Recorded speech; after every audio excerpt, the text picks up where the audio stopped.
ஜனம் தமிழ் நேயர்களுக்கு வணக்கம். இந்த எக்ஸ்சேஞ்ச் பற்றி என்னன்றதை பார்த்தலாம். ஏற்கனவே நம்ம அதை பற்றி தான் பேசுகிறோம்.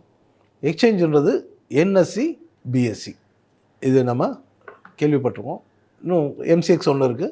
மொத்தம் 24 எக்ஸ்சேஞ்சஸ் இருந்தாலும் ரொம்ப மேஜராக ரொம்ப ஆக்டிவாக இருக்கிறது வந்து என்எஸ்சி, பிஎஸ்சி இது ரெண்டும் தான் ஷேர் மார்க்கெட்டுக்கு, ஸ்டாக் மார்க்கெட்டுக்கு இருக்குது. எம்சிஎக்ஸ்ன்றது கமாடிட்டிக்கு. NSE national stock exchange, BSE Bombay stock exchange. Senior வந்து பாம்பே ஸ்டாக் எக்ஸ்சேஞ்ச் தான். ஆனால் இப்போ ரொம்ப பாப்புலராக இருக்கவர் என்எஸ்சி.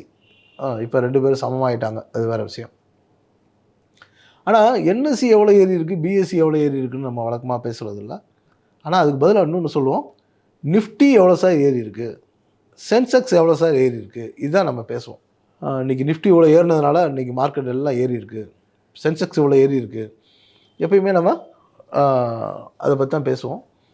இப்போ நிஃப்டினா என்ன, ரொம்ப ஒரு ஒரு இதோட ஷார்ட் ஃபார்மு நேஷ்னல் இண்டெக்ஸ் 50.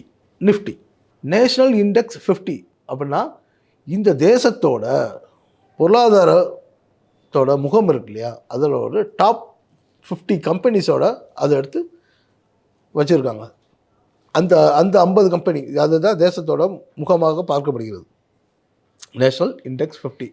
அந்த 50 கம்பெனிகள் எது எது அப்படின்னு பார்த்தீங்கன்னா, யாரெல்லாம் கண்டினியூஸாக நல்லா பெர்ஃபார்ம் பண்ணுறாங்களோ அந்த கம்பெனிகள். அது எல்லா செக்டார்லேருந்தும் நம்ம எடுத்து போட்டுக்குவாங்க. நம்ம நிஃப்டியை பொறுத்த வரைக்கும் பேங்கிங் அண்ட் ஃபினான்சியல் செக்டாருக்கு அதிகமாக முக்கியத்துவம் கொடுத்துருக்கோம்.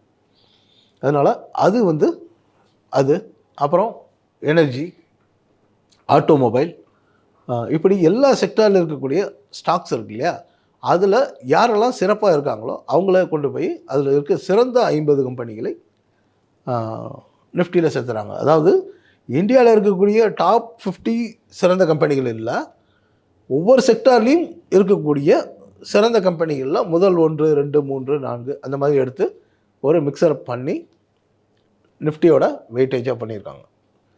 இப்போ இந்த நிஃப்டி இதே மாதிரி தான் சென்செக்ஸ்லேயும் நடக்குது. என்ன, சென்செக்ஸில் 30 தான். பிஎஸ்சியில் என்ன இண்டெக்ஸ் இருக்குன்னா சென்செக்ஸ், சென்சிட்டிவ் இண்டெக்ஸ், அதாவது அதோட ஷார்ட் ஃபார்ம் தான் சென்செக்ஸ். அதில் 30 கம்பெனி தான்.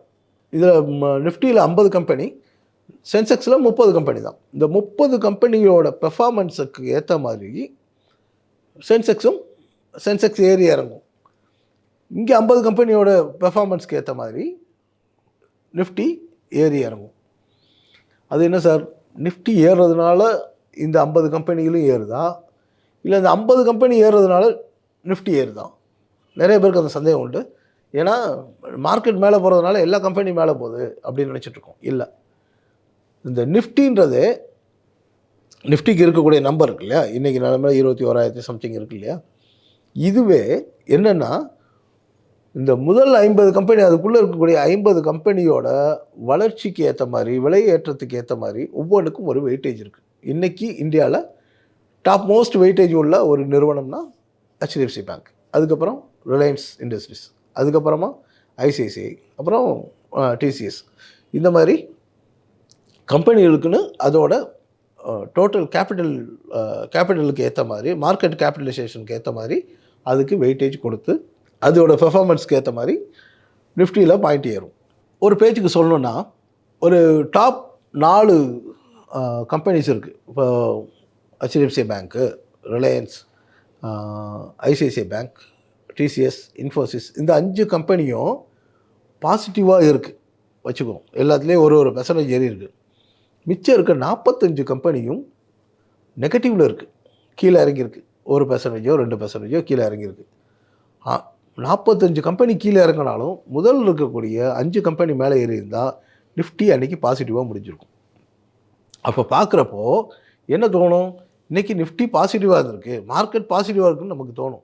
ஆனால் நிஜம் என்னென்னா வெயிட்டேஜுக்கு ஏற்ற மாதிரி நிஃப்டியோட நம்பர் கூடி இருக்கும். 45 கம்பெனி இறங்கியிருந்தாலும் மார்க்கெட் அங்கே க்ரீனில் காமிச்சிருக்கும். இதுவே வயசாக நீங்கள் யோசிக்கலாம். 45 கம்பெனி மேலே ஏறி முதல்ல இருக்க 4-5 கம்பெனி பெருசாக கீழே இறங்கி இருந்ததுன்னா மார்க்கெட் அன்றைக்கி நெகட்டிவாக காமிக்கும். ஆனால் நிறைய ஸ்டாக்ஸ் வந்து மேலே ஏறி இருக்கு. இதான் இந்த சிஸ்டம் தான் நடந்துகிட்ருக்கு.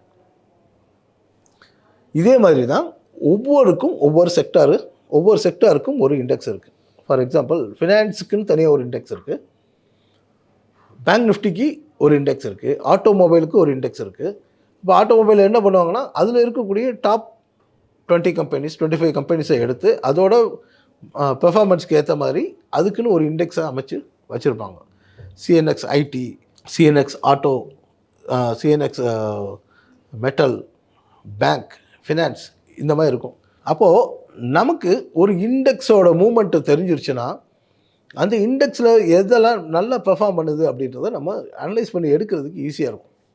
அப்போ இண்டெக்ஸை பற்றி நம்ம தெரிஞ்சு வச்சுக்கிட்டோம் அப்படின்னா நீங்கள் எந்த ஷேரை வந்து பிரித்து தனியாக வாங்கலாம், எந்தெந்த ஷேரில் உங்களோட போர்ட்ஃபோலியோ நாளைக்கு மேனேஜ் பண்ணுறப்ப கூட எந்தெந்த செக்டாருக்கு எவ்வளோ வெயிட்டேஜ் கொடுக்கலாம், எந்தெந்த செக்டாரை வாங்கி வைக்கலாம், எந்தெந்த செக்டார் எவ்வளோ தூரம் போகுது, கொஞ்சம் டெக்னிக்கல் நாலேஜ் இருந்தாலும் அல்லது ஃபண்டமெண்டல் நாலேஜ் இருந்தாலும் நீங்கள் ஈஸியாக இன்வெஸ்ட் பண்ண முடியும். இதுதான் அந்த செக்டாரும் எக்ஸ்சேஞ்சும். இதோட எம்சிஎக்ஸ் இருக்குது, மல்டி கமாடிட்டி எக்ஸ்சேஞ்ச், அது எம்சிஎக்ஸ். இதில் வந்து gold, silver, copper, lead, aluminium, zinc, அது தவிர கொஞ்சம் கப்பாஸ்களின்ற வரைக்கும் இருக்குது. கப்பாஸ்களின்னா புண்ணாக்கு வரைக்கும் கூட நம்ம எக்ஸ்சேஞ்சில் ட்ரேட் நடக்குது. ஸோ அது வந்து கம்ப்ளீட்டாக வந்து ஃப்யூச்சர் மார்க்கெட், அதை தனியாக ஒரு முறை பார்க்கலாம். இப்பொழுதைக்கு நீங்கள் ஷேர் மார்க்கெட்டில் எப்படி இண்டெக்ஸ் செயல்படுதுன்றதை பார்த்தாச்சு. இதில் ஒரு செக்டாரோட இண்டெக்ஸ் மட்டும் நல்லா பெர்ஃபார்ம் பண்ணிகிட்ருக்குன்னு வச்சுக்கோங்களேன். கடந்த 10 வருஷமாக பார்த்தீங்கன்னா ஐடி செக்டார் ரொம்ப நல்லா போயிட்டு இருந்தது, பேங்க் செக்டார் நல்லா போயிட்டுருக்கும். அப்போது சார் எனக்கு தனித்தனியாக ஒரு ஸ்டாக்கை வாங்குறதுக்கு யோசனையாகவும் சங்கடமாகவும் இருக்குது, எந்த ஸ்டாக்கு எப்படி மேலே ஏறுது இறங்குதுன்னு தெரியாது, மொத்தமாக என்னால் வாங்க முடியுமா அப்படின்னா அதுக்கு நம்ம எக்ஸ்சேஞ்ச் வந்து அதுக்கான வசதி பண்ணி கொடுத்துருக்காங்க. அதுக்கு பேர் பீஸ்ன்னு சொல்லுவாங்க. Nifty BeES, bank BeES, gold BeES அப்படின்னு. இது என்னென்னா ETF fund, exchange traded fund.